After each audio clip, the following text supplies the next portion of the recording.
I'm Zara Denejo, and this is the Roundup with Zara Denejo. Today, we'll be discussing the impact of social media on mental health. In this day and age where we are all addicted to our social media apps, with all the interactions and characters on social media, it is little wonder that there are serious implications for our mental health. We hit the streets to ask people how they thought social media was affecting their mental health. Let's take a look.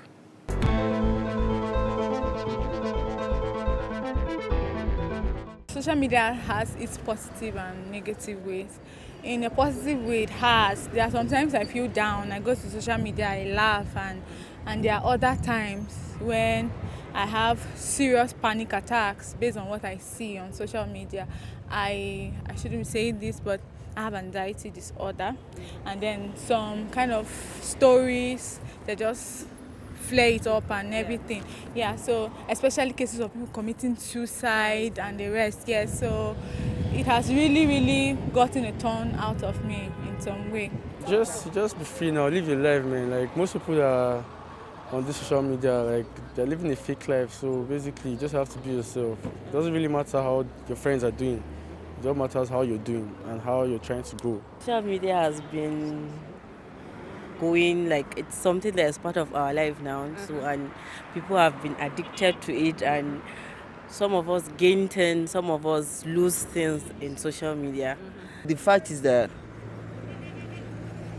I'm more or less addicted to social media, WhatsApp to be specific.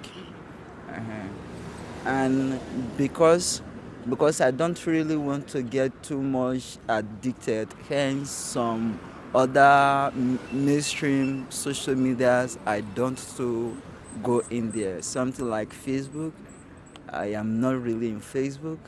I can't remember the last time I go into Facebook since my last account was hacked. And even Instagram I don't really to go into, but in terms of WhatsApp, anytime it's just like I just have to as if any message comes in, it's as if there is already a connection. Social media, sometimes when you are on social media, they used to post some invaluable comments that is not necessary. So I think that is the one of social media that affects human being.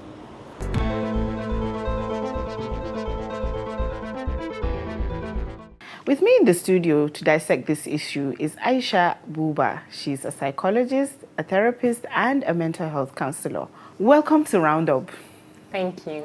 So how does constant social media use affect our mental health?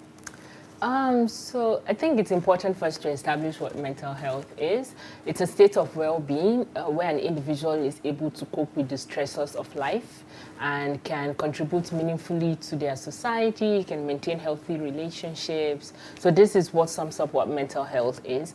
And social media definitely impacts our mental health, both negatively and positively. But looking at negatively, for example, like you mentioned, the addiction, the constant looking at your phone, the constant checking, the constant wanting to be involved with trends and events happening. So if you look at the amount of time spent on social media, and that's not where you work, and that's not where your family members are, that's not where you relate to them. So what time is there for other activities in life? Mm-hmm. What time is there for work? Mm-hmm. What time is there for spending time with family, doing things you enjoy? Mm-hmm. What time is there for physical interaction? Mm-hmm. So it takes that away, which at the end of the day ends up leaving you more stressed. Because, for example, let's say you work or you study and you spend a lot of time on social media, all those things you have to do are pending. Yeah, so you're not as productive as you should be. You're not as productive, and then it ends up making you stressed out, and then that's where you start getting to burnout, and then everybody's just tired, but you're not productive, and you're wondering what's going on. And it can also affect your sleep, and sleep is one factor that definitely influences your mental well-being. If you don't have enough sleep, of course, we all know what the ripple effect of lack of sleep is. It affects the neurons in your brain. It keeps them active. For example, when you keep checking at night, So you realize that you find it hard to fall asleep early. You're 12 a.m., 1 a.m., you're still awake, So it has a way of also keeping your brain active. And let's not even talk about the other big factor, especially that affects young people, cyberbullying, which happens a lot on social media. Cyberbullying is real. It's as detrimental as you can think of. It can lead to depression, anxiety, suicide in extreme cases. And this happens a lot on social media. You just need to get on it once. You would find one person that's getting bullied or that's getting shamed because of one thing or the other. So these are some ways that social media affects our mental health and much more, but I guess we'll look more into it. Yes, we will. Like you did mention cyberbullying. How do you, so there are two questions I have. How do I protect myself and my mental health from the effects of social media? Is there a healthy way of being active on social media? Yes, definitely. It's about being intentional. Right? Too much of everything is not good, even the best of things. Like I said earlier, social media has its own good in a way that can influence your mental well-being. But you have to be intentional about it. You have to control it, basically. It's not like social media should be controlling you. Right. For example, you have social media apps. They all have notifications. Everything has notifications these days. And you're trying to concentrate on something, your phone is beeping. You're back to something, your phone is beeping again, So before you know it, instead of the activity you're supposed to be focused on taking your time, it's the social media apps that are now influencing how you live your day. So you have to know how you control that, either putting your phone on silent, so that the time that you give yourself to go on social media is when you actually go on social media. You're saying that we should plan when we are on social media. What's the best time to be on social media? So there wouldn't be one best time for everybody because especially now with remote work and everything, everybody has different ways and schedules of doing things. But look at your break time, not all of your break time, some part of your break time, maybe in the mornings before you begin your day, depending on if it doesn't affect your productivity. But one thing I would say is avoid it at night before going to bed. Because like I said earlier, it fires some neurons in your brain. It makes your brain active. So even when you've dropped it, you're trying to sleep, it's hard because your brain is wide awake. So avoid it at night when you're trying to go to bed. So let's talk about the bullying that goes on social media. What resources are available for people who are victims of cyberbullying? So I think importantly, resources that should be available are not very much available. We have some, but I would establish what resources need to be in place. Let's say, for example, with teens, you find that most teens now have access to social media. They spend a lot of their time in school. Schools need to do more on educating teens about cyberbullying. What does it mean? How do you protect yourself? How do you identify it? How do you not be a bully yourself?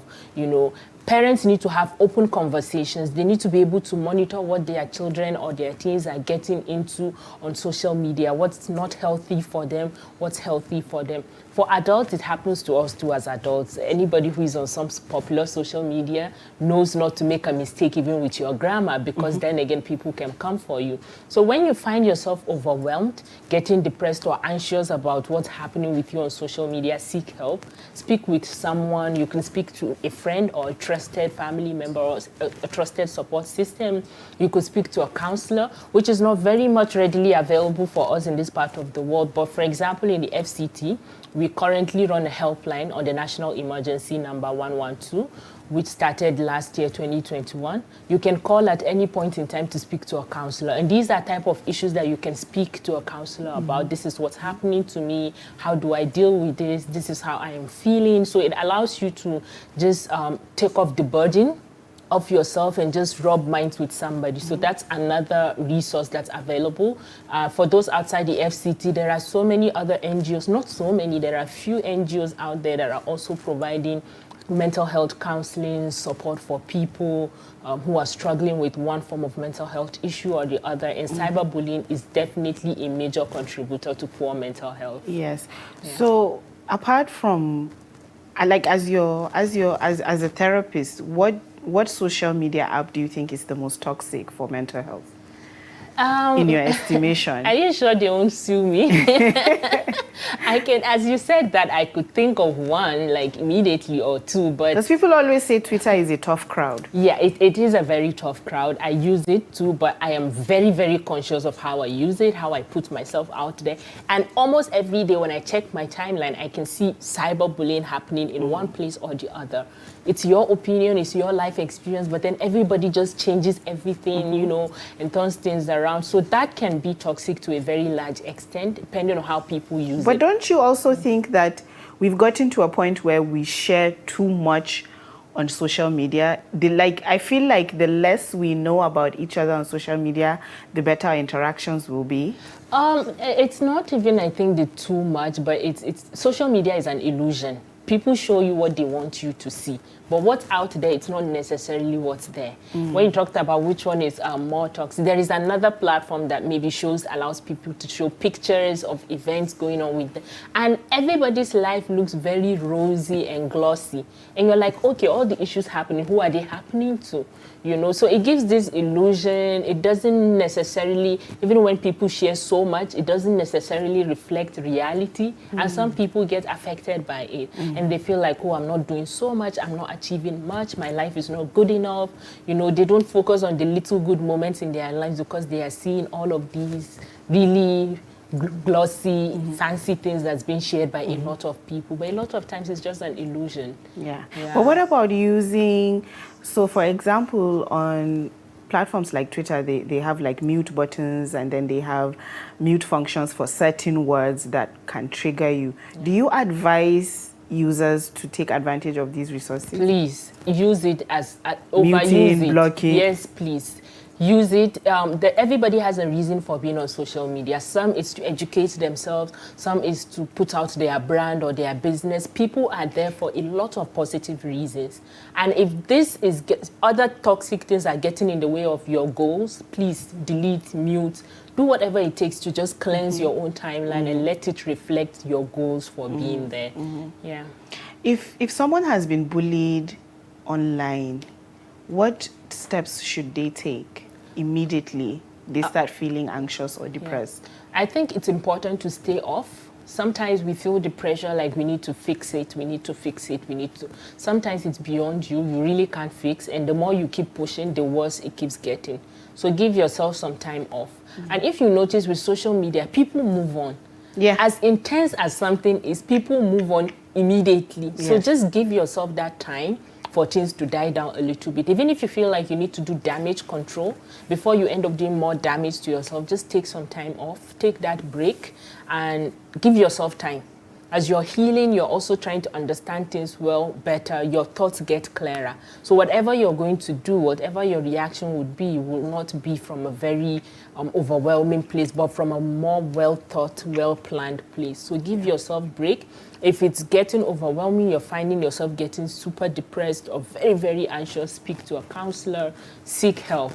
There is so much, now it's not like it used to be 5 years ago. There is so much of resources you can even find online that you can just self-help yourself. Yes. There is so much access to people you can talk to, professionals that can help you cope with it. So focus on using it for that purpose. Yes. And It's still the Roundup with Denejo. I will be right back.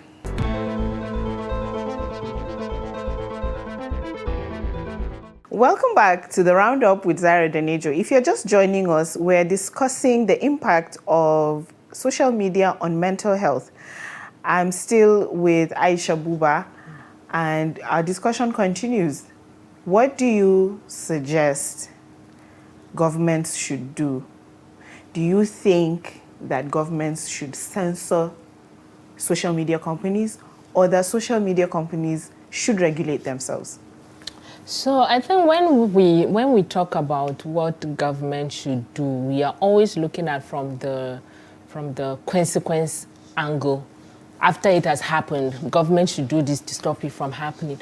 Maybe we can look at it from a different angle. So when we talk about mental health is not something that's been addressed by creating a consequence or a punishment or taking away something. Because like I said earlier, it has its own good sides, right? We reach a lot of our of people in Nigeria through digital outreach, right?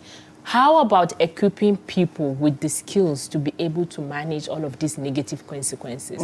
Technology is moving very rapidly. Things are evolving. And as they come with positives, they will definitely come with negatives. How about we have individuals who have the skills, who have the life skills to withstand bullying, individuals who have the life skills to not be bullies, individuals who have the life skills to know when they are getting stressed out or when something is overwhelming them or when they are feeling depressed or anxious, what to do to improve that or how to seek Yeah, but help. what skills do I need to not be bullied?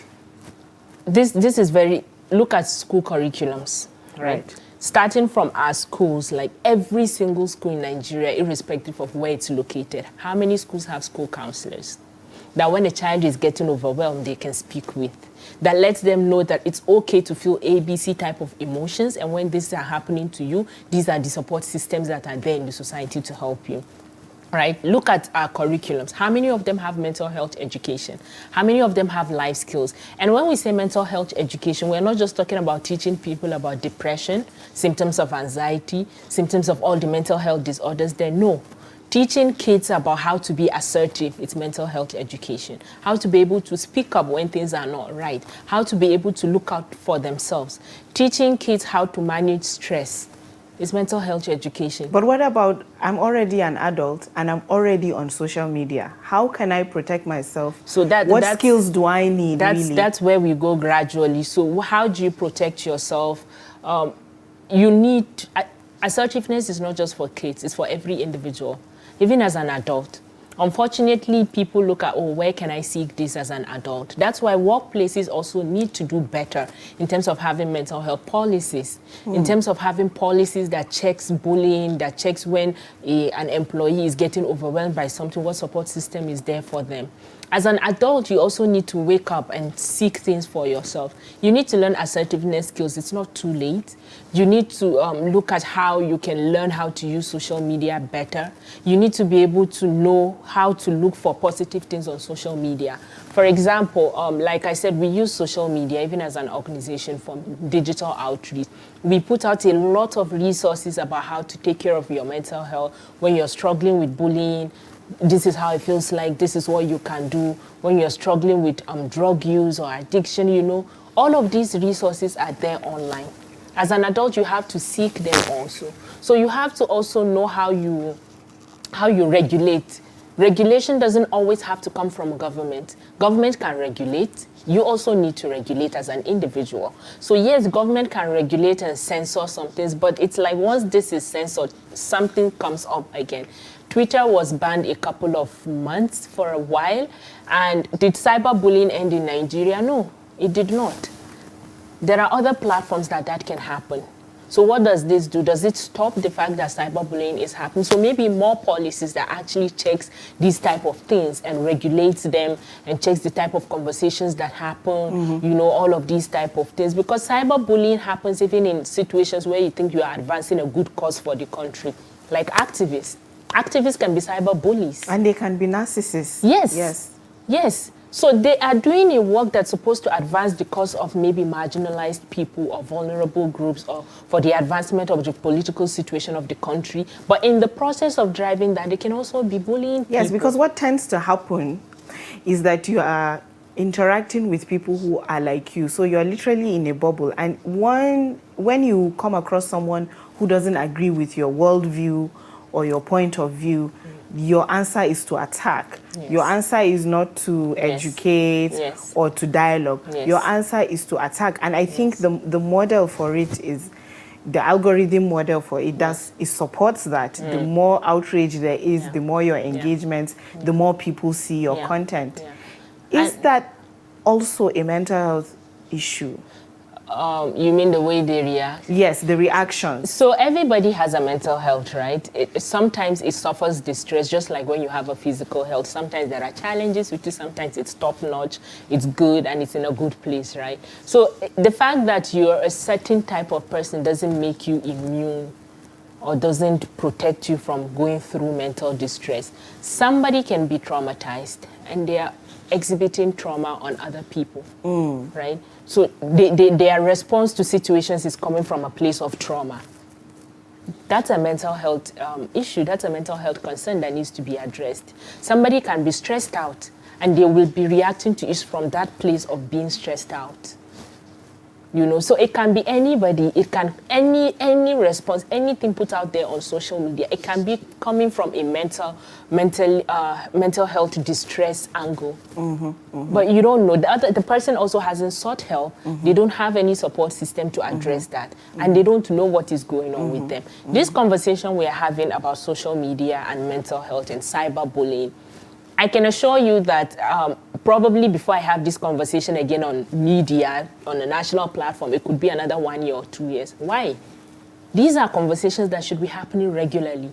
A lot of people don't know. And when people don't know, they wouldn't know how to act. They wouldn't know how to identify what is problematic. Right now, if we start counting the incidents of cyberbullying on the internet, a lot of people would be like, what? This is cyberbullying? This is bullying? I was just joking. Yes, I was just catching just joking. You know? So people don't even know about these things. So even from a government angle, let's create avenues where these conversations are had, you know, where people are aware. So that even if anything happens to you, you're not coming from a place of, I never knew. You are informed. We have armed you with information. It's now up to you as an individual to know what you want to do with it. So that is another way of looking at these things. Sometimes it's not always about punishing, censoring and all. Educate people. Let people know what is going on and how they can prevent such things from happening. So quickly, just before we go, I just want to know, in summary, number one, use social media intentionally. Yes. And number two, get the skills to make you assertive, to make you stand your ground. And number three, mental health conversations need to be happening offline as well as online. Yes. That's basically the summary for Yes. It's like the care package for social media use. Yes. All right. Thank you so much, Dr. Aisha Buba, for joining us today. Thank you for having me. We would love to have you again if you have us. Sure. Thank you. We'll be going for a break now, but we'll be right back.